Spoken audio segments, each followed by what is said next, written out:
नमस्कार दोस्तों, आपका स्वागत है आपके अपने YouTube channel study with Jupiter में।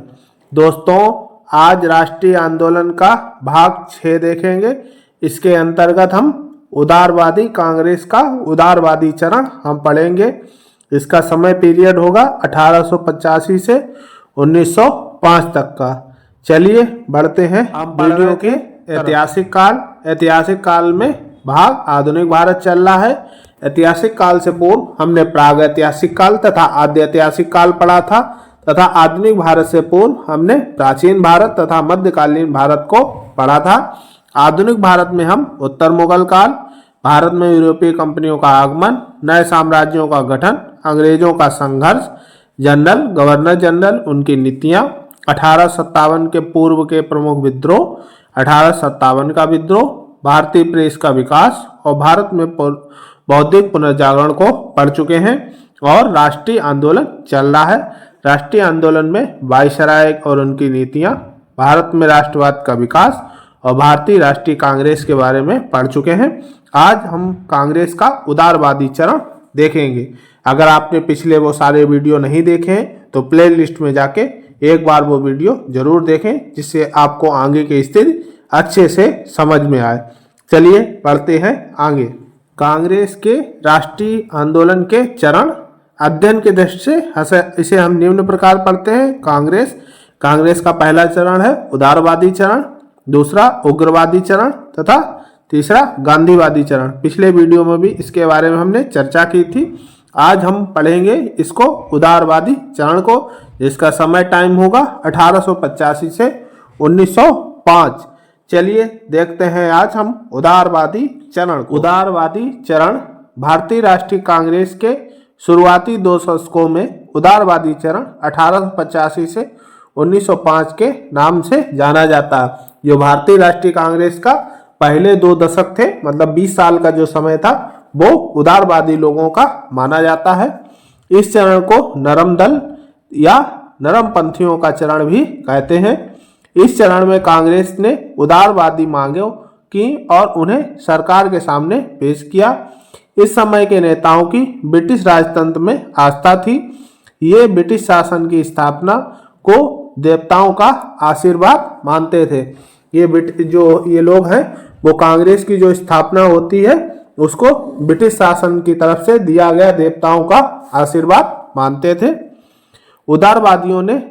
उदारवादियों के नेता थे, उसमें दादा भाई नौरोजी, पीएन मेहता, डी.ई. बाचा या दीनसा ई बाचा, डब्ल्यू.सी. बनर्जी, व्योमेश चंद्र बनर्जी जो है, फिरोज शाह मेहता, बदरुद्दीन तैयब साहब, रमेश चंद्र दत्त, रास बिहारी घोष, मनमोहन घोष, आनंद मोहन बसु, सुरेंद्र नाथ बनर्जी, इन्हें एस.एन. बनर्जी भी कहा जाता है, और गोपाल कृष्ण गोखले इसमें प्रमुख नेताओं में शामिल थे। सन 1890 के बाद उदारवादियों का विरोध कांग्रेस के अंदर प्रारंभ हो गया और गरम दल अस्तित्व में आता है। नरम दल के लोगों की विधि को 3P के रूप में जाना जाता है। जो नरम दल के लोग हैं उन्हें 3P के नाम से जाना जाता है। प्रे यानी प्रार्थना, पहला P, दूसरा पिटीशन याचना करना, और चौथा है प्रोटेस्ट विरोध करना। मतलब आराम से शांतिपूर्ण ढंग से विरोध करते थे, याचना करते थे, प्रार्थना करते थे अंग्रेजों से कि आप हमारे ऊपर कृपा दृष्टि करें। चलिए अब देखते हैं इनकी क्या क्या उदारवादियों की प्रमुख मांगे निम्न थी। कांग्रेस के तृतीय अधिवेशन में सुरेंद्र नाथ बनर्जी ने कहा था, हमारी मांगों का मुख्य लक्ष्य एक वाक्य में भारत में प्रतिनिधि संस्था की स्थापना, ऐसा कहा जा सकता है। भारत सचिव की इनकी जो मांगे थी उन्हें क्या क्या थी। भारत सचिव की इंडिया काउंसिल को समाप्त करना। इस मांग का मुख्य औचित्य यह था कि इस काउंसिल का समस्त खर्च भारत से लिया जाता था, जिससे भारत से धन निकास की समस्या बढ़ती जा रही थी। एक्सप्लोशन ऑफ मनी बढ़ रहा था। केंद्रीय तथा प्रांतीय काउंसिलों का विस्तार करना, उसमें सरकारी नामजद सदस्यों की संख्या में कमी तथा निर्वाचित और गैर सरकारी भारतीय सदस्यों की संख्या में वृद्धि करना, ताकि भारत में प्रतिनिधि शासन स्थापित हो सके। उच्च सार्वजनिक पदों पर भारतीयों को अंग्रेजों के समान अवसर प्रदान किए जाएं, जैसे आईएएस पीसीएस की पेपर होते थे उस समय, उसमें भारतीयों को भी समान अवसर प्रदान हो। भारतीयों सिविल सर्विस की प्रतियोगिता परीक्षा भारत में आयोजित की जाए व सेवाओं में प्रवेश की आयु बढ़ाई जाए। भारतीय सिविल परीक्षा ब्रिटेन और भारत में एक साथ आयोजित की जाए। पहले क्या होता था, ब्रिटेन तथा भारत में अलग अलग टाइम पे होती थी तथा भारत के साथ भेदभाव भी किया जाता था। कार्यकारिणी और न्याय संबंधी प्रशासन पृथक किए जाएं। मुकदमों की सुनवाई में जूरी प्रथा को मान्यता दी जाए। अंग्रेजी साम्राज्य की सुरक्षा व विस्तार पर खर्च केवल भारत पर न डाला जाए तथा भारत से धन निकास को रोका जाए। सैनिक अधिकारियों की शिक्षा के लिए भारत में सैनिक कॉलेज बनाए जाएं, जहां शस्त्र कानून में संशोधन किया जाए। जो शस्त्र कानून है उसमें भी संशोधन किया जाए। चलिए इसी क्रम में और देखते हैं आगे क्या क्या अगली मांग थी इनकी। सेना के खर्च को कम किया जाए। भारत सचिव की काउंसिल में तथा प्रीवी काउंसिल में भारतीयों को स्थान भी दिया जाए। भू राजस्व कम किया जाए। नमक कर में कमी की जाए तथा किसानों की स्थिति सुधारने के लिए भू राजस्व की दर स्थायी रूप से निर्धारित कर दी जाए और उसे 20 से 30 वर्षों तक न बढ़ाया जाए। भारत में कुटीर उद्योग को प्रोत्साहन दिया जाए। भारत में औद्योगिक एवं तकनीकी शिक्षा सुविधाओं को उपलब्ध कराई जाए। नमक और चीनी कर को समाप्त कर दिया जाए। किसानों के लिए बैंक का मांग की गई। किसानों के लिए एक बैंक होनी चाहिए, जैसे अब नाबार्ड बैंक है वैसे किसानों के लिए उस टाइम बैंक की मांग की गई थी। प्राथमिक शिक्षा का प्रसार किया जाए। बागान श्रमिकों के काम करने की स्थिति को सुधारा जाए। विदेशों में भारतीय मजदूरों का इलाज बेहतर किया जाए। स्वतंत्र प्रेस को अधिकार मिले। सबसे बड़ा मुद्दा प्रेस का था, इस पे प्रेस बहुत दबाव में लिया जा रहा था, तो प्रेस को भी स्वतंत्रता मिले। भाषण, अभिव्यक्ति और संघ बनाने का अधिकार प्रदान हो। इस प्रकार से इनकी प्रमुख जो थी मांगे थी। भारतीय राष्ट्रीय कांग्रेस के जो नीतियां थी वो ये थी। अब देखते हैं इन मांगों में से इन्होंने क्या क्या मांगे अपनी मनवा पाई तथा क्या क्या कार्य ये कांग्रेस के नेताओं के बहुत पूर्ण काम किए गए, जिनमें से कुछ निम्न है। जो कांग्रेस के नरम दल के नेता थे उनके द्वारा क्या क्या कार्य किए गए। उदारवादियों ने ब्रिटिश सरकार द्वारा किए गए आर्थिक शोषण के दस्तावेजीकरण किया। उदारवादियों ने लोगों को शिक्षित करने और उनकी राजनीतिक चेतना को जगाने का काम किया।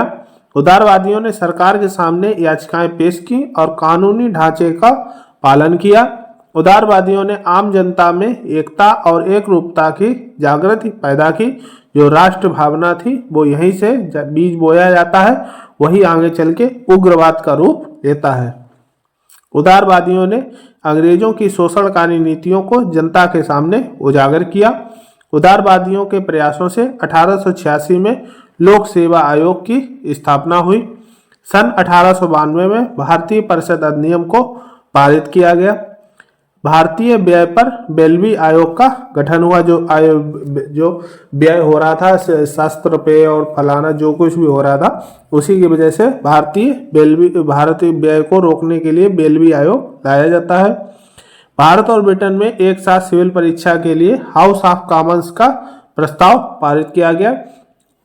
उदारवादियों अंग्रेजों की न्यायप्रियता, क्रमिक सुधार, शांतिपूर्ण एवं रक्तहीन संघर्ष में विश्वास करते थे।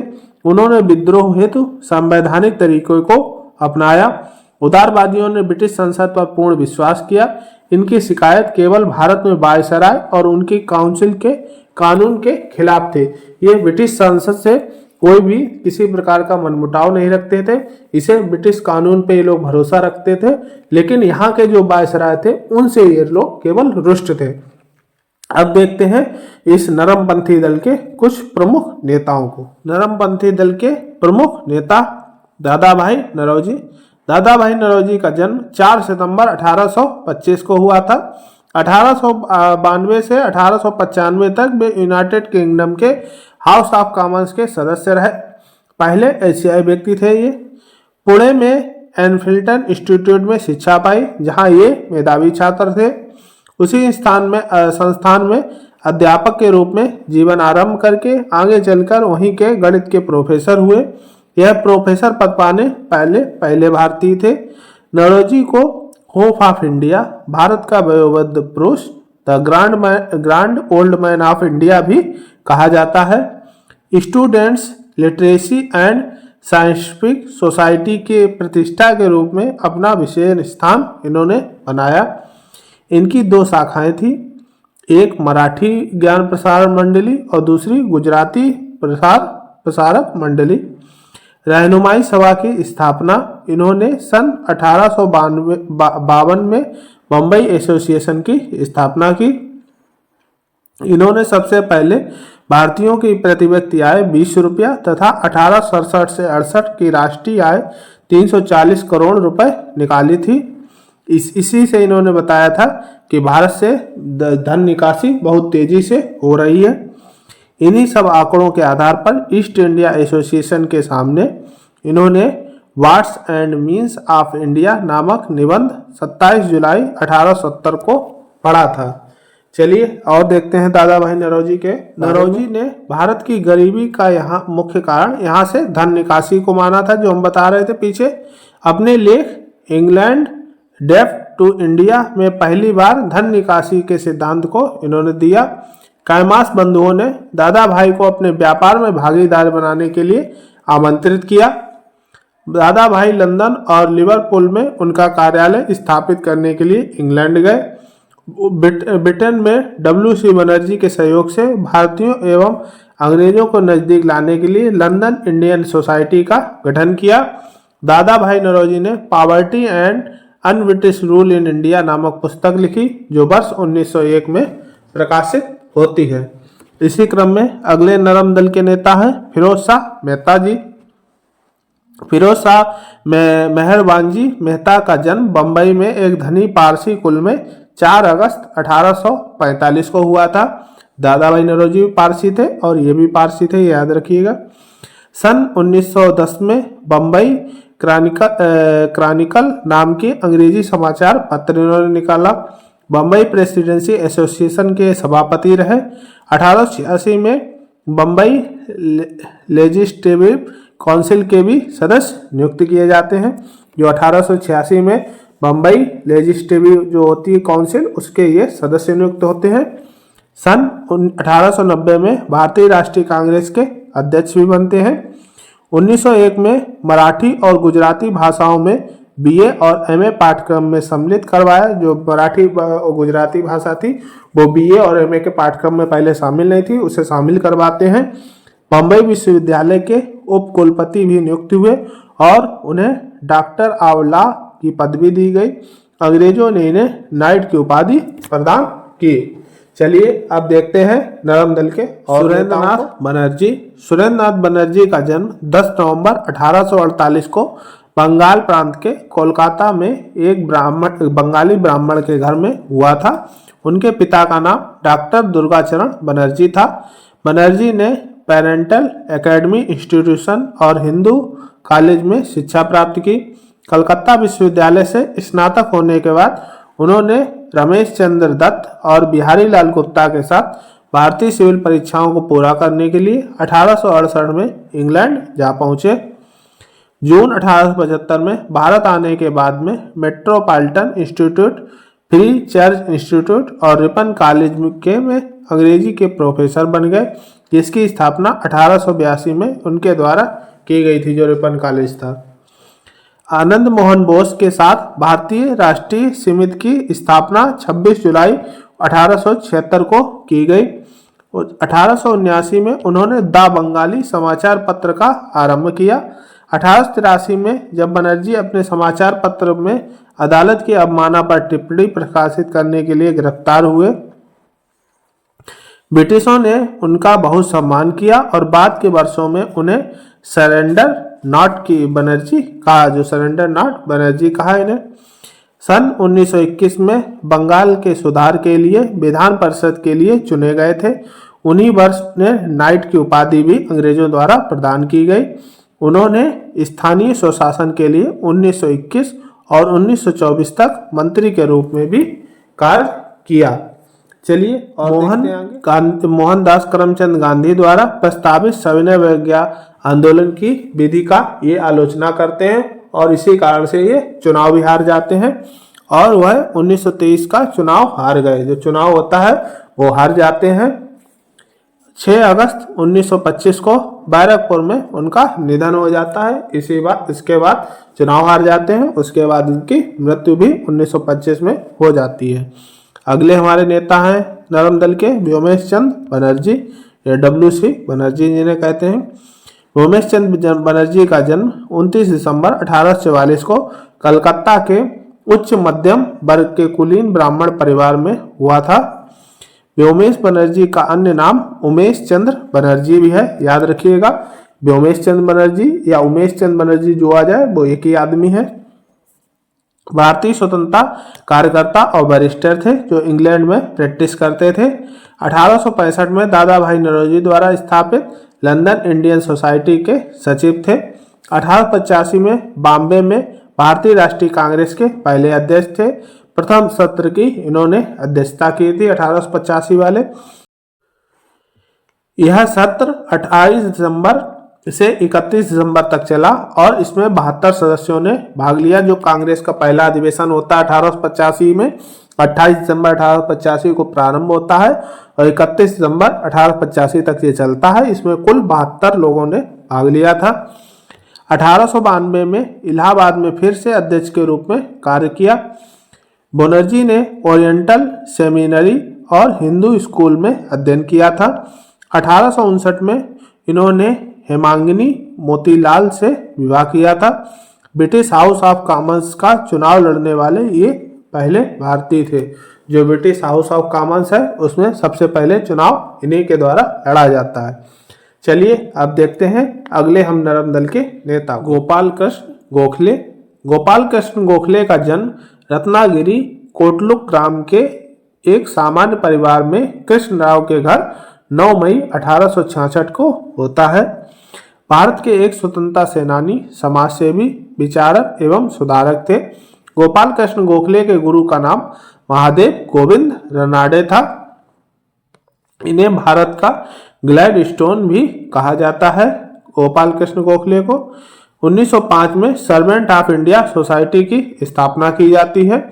1896 में बेल्वी कमीशन की समज्ञा गवाही देने के लिए इंग्लैंड गए थे। जो बेल्वी कमीशन अभी पीछे हमने बात की थी वही बेल्वी कमीशन है। वह 1899 में बम्बई विधानसभा के लिए और 1902 में इंपीरियल विधानसभा के लिए निर्वाचित किए गए थे। वह सन 1912 में अफ्रीका गए और वहां गांधी जी से मिले। ये आप चित्र देख सकते हैं, ये हमारे महात्मा गांधी जी हैं और ये गोपाल कृष्ण गोखले हैं। महात्मा गांधी इन्हें अपना राजनीतिक गुरु भी मानते हैं। और ये अफ्रीका की फोटो है शायद, ये महात्मा गांधी और इनके साथ में गोपाल कृष्ण गोखले जी हैं, ये महात्मा गांधी हैं। 19 फरवरी 1915 को गोपाल कृष्ण गोखले की मृत्यु हो जाती है। जब भारत आ जाते हैं महात्मा गांधी उसके बाद इनकी मृत्यु हो जाती है। महादेव गोविंद रनाडे जो इनके गुरु हैं गोपाल कृष्ण गोखले जी के, उनके बारे में एक दो शब्द देख लेते हैं। इन्हें राव उपाधि की प्रदान की गई थी, राव बहादुर की उपाधि थी इन्हें महादेव गोविंद रनाडे को। भारतीय राष्ट्रीय कांग्रेस के संस्थापकों में ये शामिल थे और पूना सार्वजनिक सभा, प्रार्थना समाज आदि में भी इन्होंने योगदान दिया था। जो महादेव गोविंद रनाडे थे वो जो भारतीय राष्ट्रीय कांग्रेस की स्थापना में जो लोग थे उसमें शामिल थे और पूना सार्वजनिक सभा और प्रार्थना समाज में भी ये शामिल थे। चलिए अब देखते हैं अगले हम नरम दल के नेता को, बदरुद्दीन तैयब। बदरुद्दीन तैयब का जन्म 10 अक्टूबर 1844 को बम्बई प्रांत के एक धनी इस्लामी या मुसलमान परिवार में होता है। इनका जन्म मुंबई में मुंबई प्रेसिडेंट एसोसिएशन था। मुसलमानों के शिक्षा प्रचार के लिए अंजुमन ए इस्लाम नामक इन्होंने संस्था बनाई थी। उनकी नियुक्ति एक न्यायाधीश पद पर हुई थी। तिलक पर राजद्रोह के मुकदमे में तिलक को जमानत पर छोड़ने का फैसला तैयब जी का ही था। जो तिलक थे उनके ऊपर उस टाइम राजद्रोह का मुकदमा हो गया था, तो बदरुद्दीन तैयब जी उस टाइम जज थे, उन्होंने ही इन्हें जमानत दी थी। भारतीय राष्ट्रीय कांग्रेस के तृतीय अध्यक्ष के रूप में नियुक्त हुए और 19 अगस्त 1906 में इनकी मृत्यु हो जाती है। अगले हैं रमेश चंद्र दत्ता। ये रमेश चंद्र दत्त का जन्म 1848 में कोलकाता के एक मौलिक कायस्थ परिवार में हुआ था। सन 1868 में ये ICS की परीक्षा देने के लिए इंग्लैंड गए तथा 1869 में यह परीक्षा में तीसरा स्थान पाकर उत्तीर्ण की। सन 1871 में ये वापस भारत आ जाते हैं। 1883 में जिला मजिस्ट्रेट बनने के बाद 1894 में बर्धमान जिले के डिप्टी कमिश्नर के रूप में भी नियुक्त होते हैं। इन्होंने अपने 3 वर्षों के इंग्लैंड प्रवास में एक पुस्तक लिखी, 3 ईयर इन इंग्लैंड। जो 3 ईयर्स इन इंग्लैंड किताब है वो रमेश चंद्र दत्ता की है। सन 1897 में से 1904 में ये लंदन विश्वविद्यालय में भारतीय इतिहास के प्राध्यापक रहे और इनका निधन 1909 ईस्वी में हो जाता है। कुछ इस प्रकार रमेश चंद्र दत्ता का जीवन रहता है। इसी के साथ ये उदारवादियों का समय समाप्त होता है। अगले वीडियो में हम उग्रवादियों के काल में चलेंगे 1905 के बाद के समय में। तो इसी के साथ वीडियो समाप्त करते हैं। वीडियो अच्छा लगा हो तो लाइक करें, सब्सक्राइब करें या शेयर करें। आज के लिए इतना ही, धन्यवाद।